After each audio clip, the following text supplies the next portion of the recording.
In general, low heart rate variability is considered a sign of current or future health problems. So you can look at that, and it's typically heart health is what we're looking at here.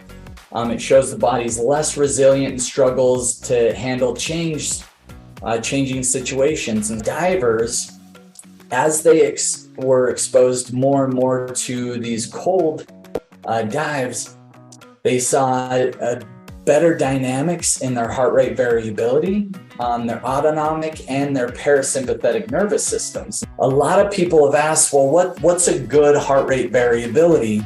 And it always varies depending on age.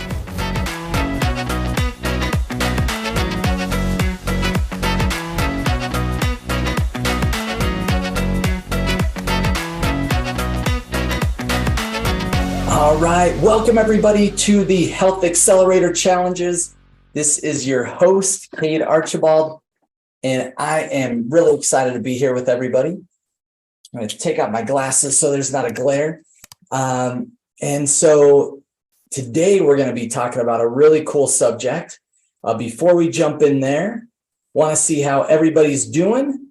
Do a quick check-in on the chat box, see how you all are faring. I'm going to be running today's Health Accelerator Challenge myself. Reagan's on a trip. He's out of the country traveling, doing some really cool mountain biking. So everyone will have to check in with him next week on how his Switzerland trip was to the Alps and doing some really cool mountain biking. So today's an interesting topic that we haven't touched on for a while. And so I've been doing some research, going through some different studies. And so I'm excited to share some findings on heart rate variability. So I'm going to share my screen here. If I can figure it out. I got my screen minimized. Give me just a moment. So we're going to be diving into heart rate variability and what's important about that. So heart rate variability is a really important thing that you can measure. I know, like, if you have any sort of smartwatch, anything like that, you will have some data there. What heart rate variability is, this is the variation of time intervals between heartbeats. So it's a really good measurement to see how resilient you are. So people with high heart rate variability usually less stressed and happier. So I think we'd all like agree that would be a good thing, right? Less stress, more happiness. Those are really important things. In general, low heart rate variability is considered a sign of current or future health problems. So you can look at that, and it's typically heart health is what we're looking at here. It shows the body's less resilient and struggles to handle changing situations. And so there's some things we're going to talk about of how you can increase your heart rate variability here in today's show. So some really, really important things, which most people know. Exercise is probably the number one impact on heart rate variability and how you can improve that. So getting your heart rate up will always help settle your heart rate at a resting time. And so when you're looking at some different ways other than exercise, so exercise, HIIT workouts, really impactful. Even just weightlifting, running, sprinting. Sprinting is probably one of the best ways to up that heart rate and then rest. So there's a series that we've done on exercise where you can sprint, do about 30-second sprint, and then 1 minute walk. 1 to 2 minute. You can actually do it in about 4 minute increments. So walk, sprint, walk, sprint. That's a really good way that you can increase that heart rate variability. Some of us aren't able to sprint really easily due to, whether it's injuries or age or different things like that. And so if that's something that's not an option for you, do even just getting some really good exercise and get that heart rate up through, could be walking, jogging, moving weights, an elliptical. There's a lot of good options out there. Another one, I'm going to share a study that they did with divers that was just really intriguing, but cold exposure. So getting out of homeostasis always will typically raise your heart rate, and you can actually breathe through this. And there's some cool stuff. So I'm going to be covering a really intriguing study on what they did with divers and testing the autonomic and the parasympathetic nervous system on cold water dives. So really intriguing. Sauna heat exposure can really help with this. Also, just managing stress. If you're really if you're heightened all the time, really stressed out, that's going to impact it. And so managing the HPA axis and doing an HPA axis reset. I would imagine epitalin would be the peptide that could be really helpful with improving heart rate variability or stress specifically.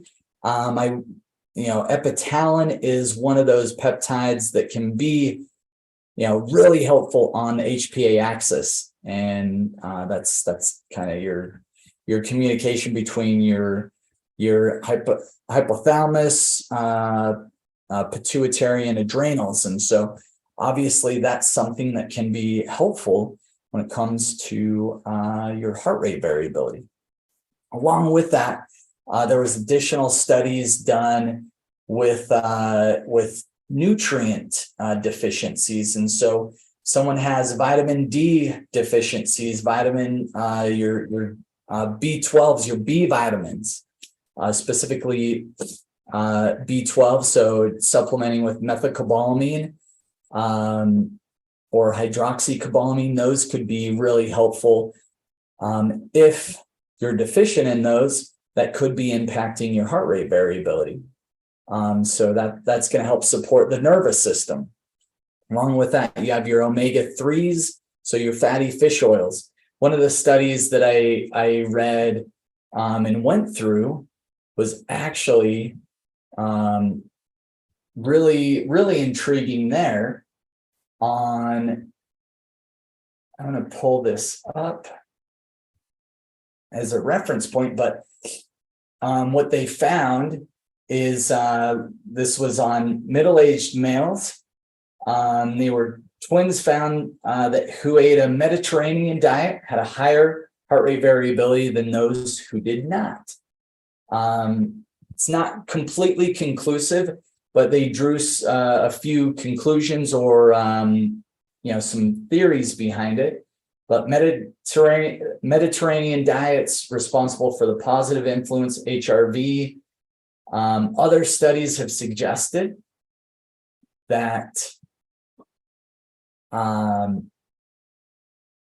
oily fish may have a crucial role to play. So that's your omega-3s. So these studies investigated the links between essential fatty acids and heart rate variability. They showed improvements from food and supplements. So there's, some of the things, the omega fatty acids on autonomic tone. So that's balancing sympathetic and parasympathetic pathways. Has the potential ability of these nutrients to influence HRV makes theoretical sense. and they can affect both the heart and brain function. Vitamin D deficiency was also associated with poor cardiac or cardiovascular health. And so low levels of those nutrients can create the depression of those of that autonomic system, those autonomic systems. Vitamin B12 deficiencies associated with coronary heart disease and diabetes also associate with low heart rate variability. So increasing body, there's a lot of research on vagus nerve and vagal tone as well, which that helps with the parasympathetic nervous system. So, and it helps slow down the heart rate, specifically in resting times. Nutrients such as vitamin D, iron can alter the composition of the microbiota and thus affecting the microbiome, which then they change your vagal activity and in turn affect your heart rate variability. So having a good microbiome and good digestive health and good nutrients in the body is really, really critical. And so having those just understanding some of those underlying items, kind of research shows increase, your vitamin D, your vitamin B12s, and omega-3s potentially can impact your heart rate variability, along with exercise, some of these other things. The other study that is really, really intriguing is on divers. So this was a study very, very recent. I think this came out in 2023, April 20th, 2023, a systematic review of heart rate variability during diving in very cold water. So they took this, temperature of the water was below 5 degrees Celsius. So really cold water, right? You're talking, somewhere in the 30 to 40 degree water. And what they discovered is in this, I'll just kind of focus on the conclusion, won't go into all the details here, but they found that in these divers, as they were exposed more and more to these cold dives, they saw better dynamics in their heart rate variability, their autonomic and their parasympathetic nervous systems. And so that kind of leads us to see, hey, maybe some cold exposure would be really helpful for heart rate variability, which it makes sense. When you get cold exposure, typically your heart rate's going to increase. And then our body's ability to breathe through that and really take in, be resilient to that cold can thus increase your heart rate variability. So really, really interesting. And so a lot of people have asked, well, what's a good heart rate variability? And it always varies depending on age. And so I like this graph. This kind of shows just the kind of the middle of the row average heart rate variability by age. And so if you're looking on your screen, YouTube, if you're here live with us, you'll see this. But at age 20, typically we'd see someone between 60 and about 108 on their heart rate variability. Those are really good heart rate variability numbers. As age goes on, that number is going to decline. But if we can keep that heart rate variability higher as we exercise more, as we stay physically active, we address nutrient deficiency, address how our hormones are acting in the body, address our digestive health, all these components that we focus on here at East West, that's going to improve or help you maintain a good, healthy heart rate variability. And here, average between ages 65, you're somewhere in the 30s to 50s. And so, a good heart rate variability for a 6-year-old's somewhere in that 50 to 60 range. You're well above average if you're there. That can also be maybe a fairly athletic person there. And so I think looking at heart rate variability is really important from a holistic standpoint for taking a temperature gauge on your heart health as well as your physical health and well-being. And so I like this term. We had a patient stop me in the hall. Thanks, Linda. And she had said, hey, I'd like some additional info on how I could improve my heart rate variability. So just going back to some of these ways, your exercise is always going to be a really good thing. Some different hot and cold exposures. So climate changes for you, or temperature changes, those activate cold shock proteins as well as heat shock proteins if you're doing heat exposure.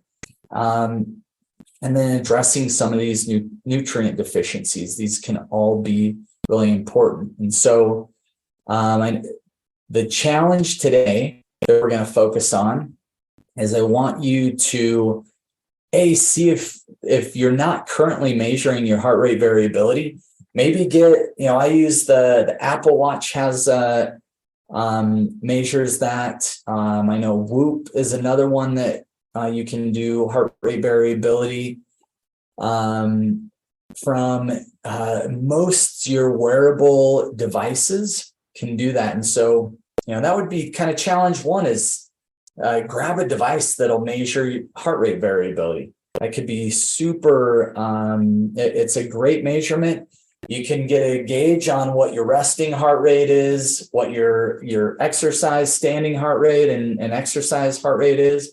And that can give you some really good baselines to look and then see if we can improve that. And so biggest challenge this week is going to be getting your heart rate variability baseline or measuring your heart rate variability. If you're already doing that, then let's see if you can't make some tweaks based on some of these things. So add in some cold exposure, hot heat exposure, maybe change up an exercise, get that heart rate up a little bit higher, do a HIIT workout. So a good example of a HIIT workout that will work for anyone at any skill level.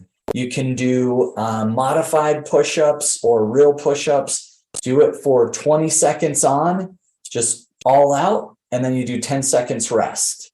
And then 20 seconds, 10 seconds rest, and do that for 4 minutes. So you do about 4 cycles of that. So you do push-ups. You can add in some air squats if that's functional for you. You could do wall sits. So just straight, make sure your legs are parallel with the ground, and you just sit against the wall. That'll engage your glutes, your quads, your legs. That could be a really good one. And then you can add in like kettlebell swings. If that's something you're able to do. You could, there's a lot of exercises. So if you don't know, if you need some help here, reach out to me, Cade at AccuEastWest.com, and I will help you. We'll get a HIIT workout. Also, if you're in one of our programs, reach out to Tristan, our fitness advisor. He can help you with a HIIT workout that'll just be game changing for you as well. So hopefully this was a short and sweet challenge today. Hopefully this was helpful, and we'll look forward to seeing everybody next week. Have a great one, everybody.